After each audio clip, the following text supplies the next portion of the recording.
Dig deep, take out your crystal ball and tell me how you see the transport landscape in Ireland in 5 years' time. Yeah.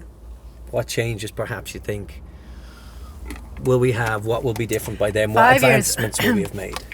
5 years is a very short time in transport world. Actually, I was at a talk the other day when they talked about electric vehicles, for instance. We're in one beautiful electric vehicle, beautifully silent, quiet, comfortable, very comfortable. Strangely quiet, isn't it? Yes.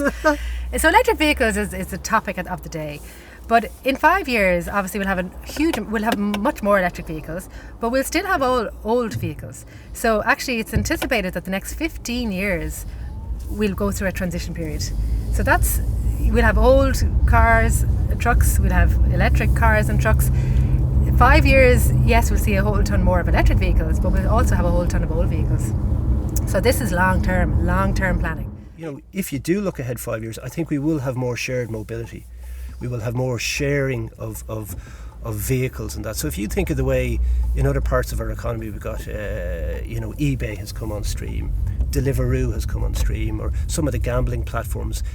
Like, the technology allows this demand-supply equation to work in different ways. So you can access your customers in different ways, and you can share what you want to share in different ways in the economy. So they call it the sharing economy. That's in transport today. It's not very prevalent, but I think in 5 years' time you'll see much more of that. And particularly the younger consumers will be much more open to that because they're used to that in other parts of their lives. Whereas maybe the older generations will be a little bit more suspicious of that, or a little bit more reluctant to engage in that. But that's coming, you know. Okay. So I think in 5 years you'll see that. You'll definitely see more collaboration in the sector. You'll see more innovation. We'll see much more money, much more funding going into cleaner transport. So the fleets will be upgraded. We'll have cleaner buses. We'll have cleaner freight vehicles on our streets, cleaner passenger cars. So a lot of that you'll actually visibly see in 5 years' time on the streets. So in my view, we will have increasingly excellent public mass transit, being able to move, so you'll have good public transport options open to you. It'll be integrated and joined up at the user end, so you'll have good information on the choices and multiple choices to make about how you get from A to B, and you can make the choice that suits you best.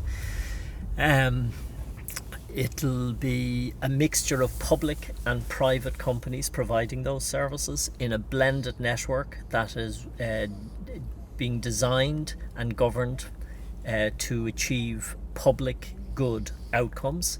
I talked about social equity, optimal public value in terms of using the public transport as against private transport.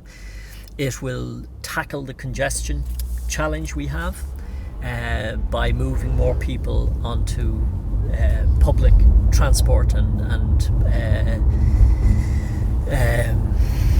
mobility options that aren't dependent on single car use.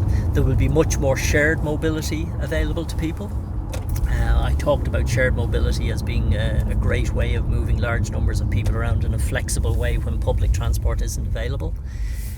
We'll have a data sharing ecosystem that makes all this possible between the different entities. So at the governance layer, you'll have the public authorities able to see what's happening from the data and this is a huge thing.